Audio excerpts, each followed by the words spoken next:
Hey guys, I'm Jordan Crook with TechCrunch, and today we're looking at the Galaxy Note by Samsung. The Galaxy Note is kind of a mystery. It's got a 4G LTE radio like a phone, but it's giant like a tablet, and it comes with a stylus. So we were all kind of confused as to what exactly it is. But Samsung's finally put the phone in a category for us, and it's not a phone, it's not a tablet, and it's not a phablet. It's a superphone. The Note is 5.78 inches tall, 3.27 inches wide, and 0.38 inches thick. It weighs 178 grams. So, in other words, it's really huge, but actually pretty thin. The back panel has a nice, fine texture to it, and a strip of metal goes around those curved edges. That textured finish feels really nice in the hand, but it doesn't take prints well at all. In terms of size, I'm still pretty undecided.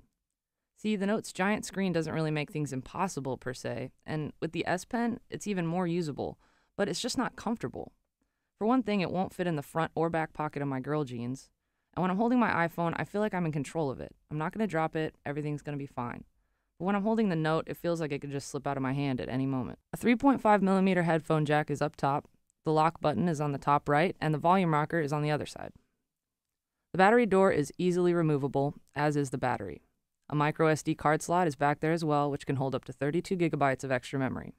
The Galaxy Note has a 5.3-inch 1280 by 800 HD Super AMOLED display. It's a pentile screen, so it does have a bit of a greenish tint to it, but that's not really that noticeable.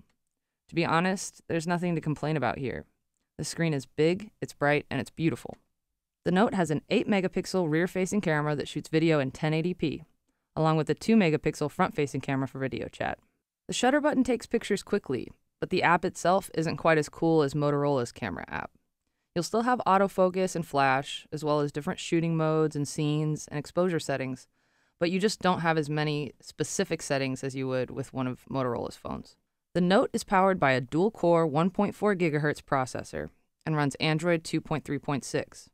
You'll also notice that TouchWiz, Samsung's custom overlay, is present and accounted for.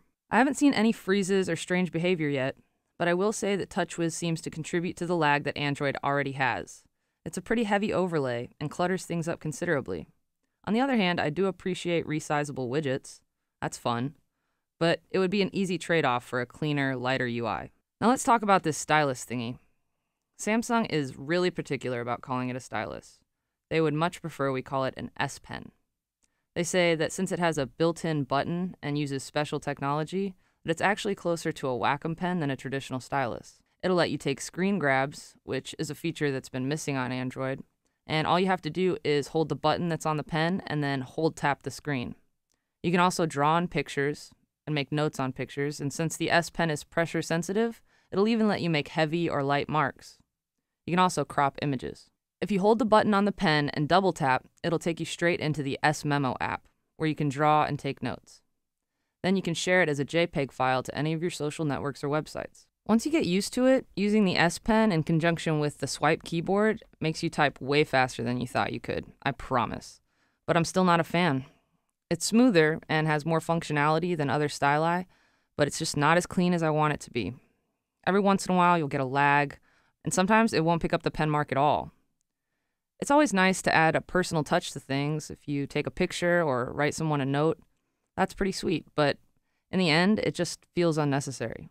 The Samsung Galaxy Note is exclusively available at AT&T for $299.99 on contract.